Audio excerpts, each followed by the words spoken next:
অনেকবার আমরা ক্ষীর দিয়ে পাটিসাপটা খেয়েছি এবং নারকেলের পুর দিয়েও পাটিসাপটা খেয়েছি, কিন্তু আজকে কাঁঠালের কাঁধ দিয়ে পাটিসাপটাটা বানাবো।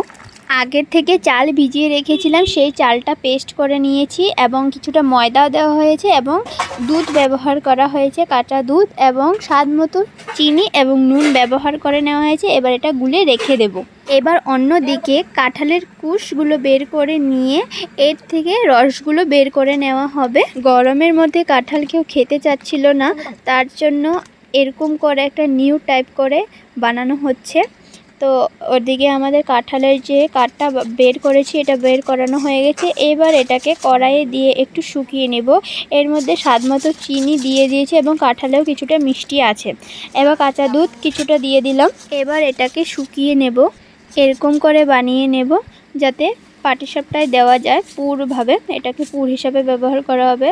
তো যেই গুলাটা গুলে রেখেছিল চাল এবং ময়দা দুধ এগুলো দিয়ে, সেটা দিয়ে তারপর এর মধ্যে কাঁঠালের যে কাঠটা বানিয়েছে এটা উপরে দিয়ে দিল। এবার এগুলোকে ভালোভাবে সবগুলো পাটিসাপটা বানিয়ে নেবে।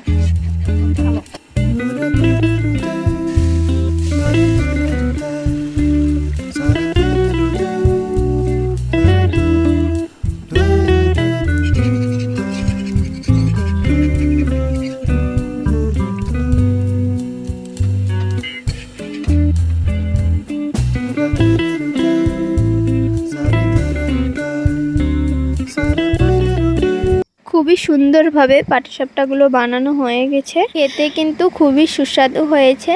তার থেকেও বেশি যে কাঁঠালের কাঠটা আছে সেটা বেশি ভালো লেগেছে। পাটিসাপটা খেতে বেশ ভালোই হয়েছে, বাড়িতে ট্রাই করবেন। খুবই সিম্পল এবং টেস্টি একটা খাবার।